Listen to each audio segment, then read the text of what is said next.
Hey everyone, this is Nick from Minneapolis, Minnesota, and you are watching Takeover TV. What is up, friends? Takeover peeps, random person coming across this video. However you got here, I'm happy to have you. It was a great week. It was beautiful outside. Florida has had a long string of great weather lately. Sunny days means plenty of time outside. Although, to be honest, I'm ready for a little bit of rain. I'm ready for like a cozy day where I have an excuse to play video games because I can't hang out by the pool instead. This weekend we celebrated Mother's Day, so happy belated Mother's Day to any moms that might be watching this. This channel does love moms. I mean, I went to a local art fair, walked through it. It was outside. It was a lot of fun. Saw lots of cool stuff, a lot of cool artists. There were some booths had food. I actually bought some spicy pickles and a mango jalapeno jam and then a strawberry preserves jam thing. So that was really cool. I really like wandering around those things. I like just grabbing a cup of coffee and going. I also went to a bookstore and they had a little DVD section, which I went to, and I found a couple things to add to my collection here. The first one is this Boys Like Girls DVD, which appears to be, it says a 100-minute DVD rockumentary. I'm assuming there's some live footage on here from their tour, and I'm assuming that it's talking about their big album that would have come out back in the day, because this is from 2008. I'm not, Boys Like Girls isn't like my most favorite band in the world, but I really like collecting things from like the emo scene, MySpace days, what have you. Couldn't turn this down. It was $2.99 plus they were having 50% off DVDs that day. The second one I picked up is this like horror film thing that I know nothing about. But sometimes when you grab these little like cult following things that you don't know about, they can have some value. It appears that there's certain versions that do have value on the internet, so I might flip this if this is one of them. If it's not, I also got this on the cheap. I bought it for $1 with the 50% off thing. The reason why I grabbed it, though, I do want to watch it one time before I do consider selling it. It has LeVar Burton in it. Shout out Reading Rainbow. And Star Trek, I guess, but more importantly, Reading Rainbow. Butterfly in the sky. Question of the day. What is your favorite season of the year? We're not talking about sports season. We're talking about like actual nature here. Do you like spring, summer, fall, or winter the best? I think spring is my personal favorite. I just like, okay, I got this in Minnesota. I don't get this in Florida per se. But I really liked spring for the melt that came off of winter. I actually liked it when it was like slushy and getting warm, but there was still a little bit of snow there and everything was turning into puddles. Because, yeah, it's not like the nicest on the ground at that point in time with all the slush, but it's just like this cool turning point out of the chill that is winter. I also really like fall. Fall's just a nice season. Can't I'm just choosing all the seasons, I guess, right now. Summer is unbeatable because you just have more free time to do things and whatnot. But Florida, I feel like the seasons are a little less defined. It just gets like a little bit colder, a little bit hotter. But Minnesota had very definitive seasons, which was cool. Anyways, what is yours? Drop it in the comments. Sports news. We're all still just waiting for the NFL to start. That's exactly what's happening. The XFL just ended. Apparently the USFL is going on, I think. I just can't get into the other leagues. I like watching football so much. I even just like having it on in the background. That's what I kind of do with college sometimes on the weekends when it happens. I can't get into the like alt leagues. Like I've tried. I want to like them. I want to like the XFL and the USFL. I just does not hit the same way. So I'm just waiting for the NFL to happen. What about you? The NBA continues to be fun though. We saw the Boston Celtics absolutely dismantled the Sixers on Sunday to move on to the conference finals. Jason Tatum had himself a great game after coming off of a bit of a cold streak. Tatum scored 51 points along with 13 rebounds and 5 assists in the definitive win. Now we enter the conference finals and we have the Denver Nuggets versus the Los Angeles Lakers and the Miami Heat versus the Boston Celtics. The NBA lottery is also happening on, it will be the evening that I'm filming this, so by the time you see this, you'll know what happened, but it's basically just the Victor Wembanyama sweepstakes. Speaking of Wembanyama, let's shift over into some sports card news. Perfect transition. There's a picture of Victor Wembanyama from @MichaelRubin of Fanatics Sports Cards now, basically. Anyways, it's a picture of Victor holding up a card of himself from the Bowman Chrome University First. Bowman Chrome University, it's one of his Bowman Chrome University First cards. And he not only signed it, but he added an inscription telling you that that is the first card he's ever signed, which is really cool. I'm loving the inscriptions that happen lately. Now that leads to that thing is probably going to be a highly sought after chased card, and I wonder what it's going to be valued at. Because the interesting thing about the card is that one is numbered out of 99 that he wrote the inscription on, which means he didn't write that on any other ones because they're not the first card he ever signed. So then that makes me wonder, how is that going to be valued up against cards that have even a lower print run than the 99 one? Because there's going to be a card that's probably out of 75, out of 50, 10, 25, 5. I went a little bit backwards there. There's going to be a 1 of 1.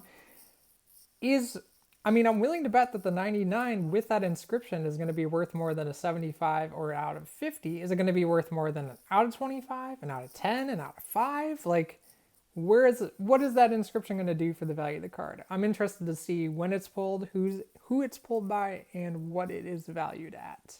What do you think? Do you think it's going to be worth more than those even lower numbered ones that don't have the inscription?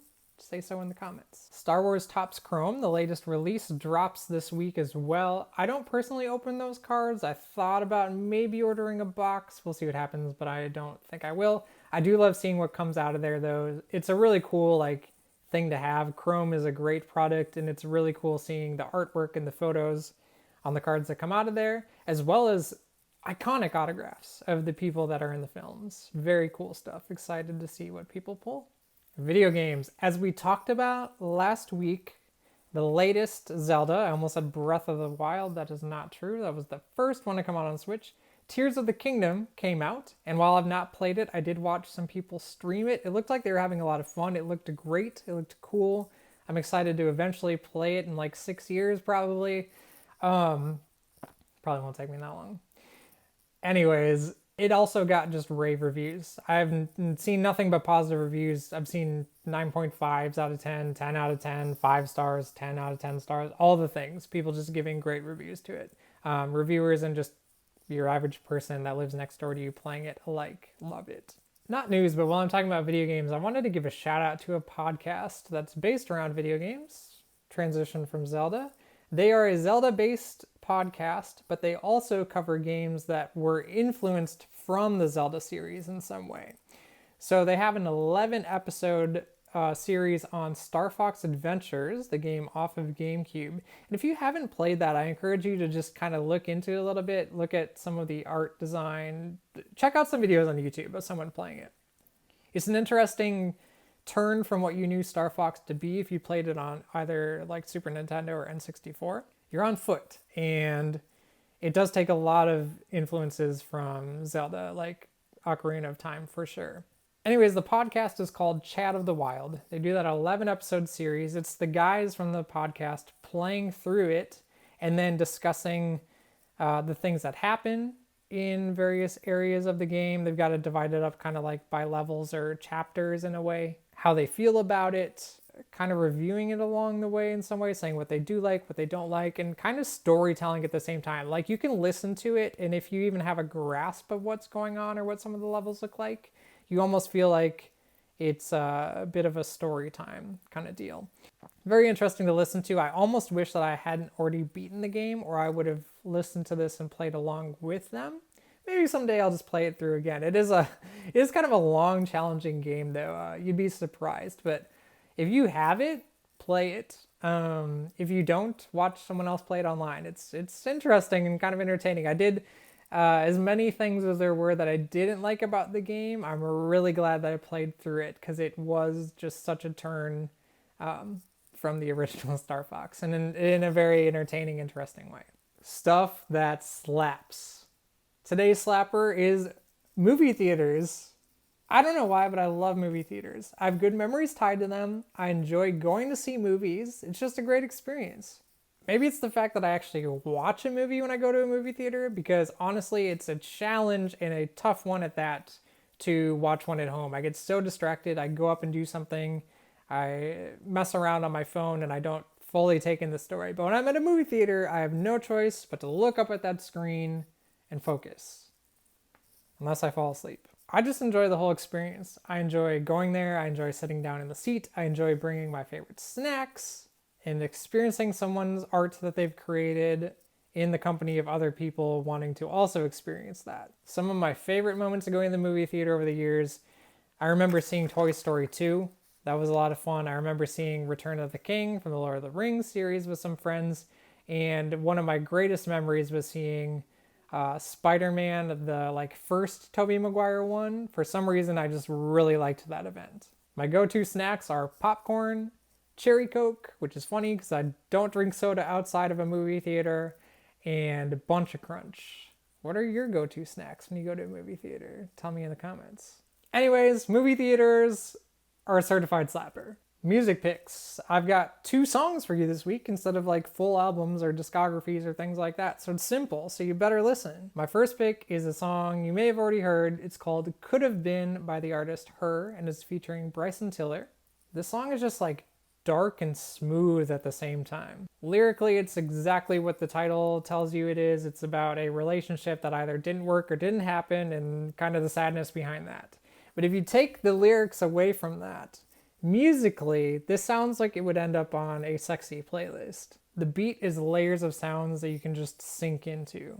It sounds like a dream that you could just be slowly swallowed into in the most comforting way.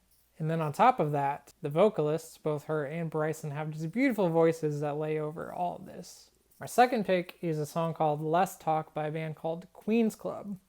Queen's Club was a pretty short-lived band. I'm pretty sure they were around 3 years tops. From Kansas City, shout out Patrick Mahomes, bring it back to sports. The band was born out of 2 members leaving metalcore outfit The Chariot and joining some friends to create a band that sounded nothing like The Chariot. Queen's Club brought an alternative kind of indie rock thing to the table. A lot of websites I've looked at that reviewed them called them a bit of Eurodance at the same time. And they sound to me like they brought in influences from bands like The Killers, maybe even Block Party, vocally for sure, Jane's Addiction. And it just blends together in a catchy indie rock thing, just exactly what my friends and I were listening to in college kind of style. I don't know how to explain it. There's I'm going to go on a tangent for a second. There's this type of style that I know is a bunch of different genres, but they all still feel like they're supposed to be held in their same college, for me, college days anyways, indie rock, dancey thing. Okay, so I'm talking about MGMT, Passion Pit, Animal Collective, Two Door Cinema Club, bands like that, Empire of the Sun.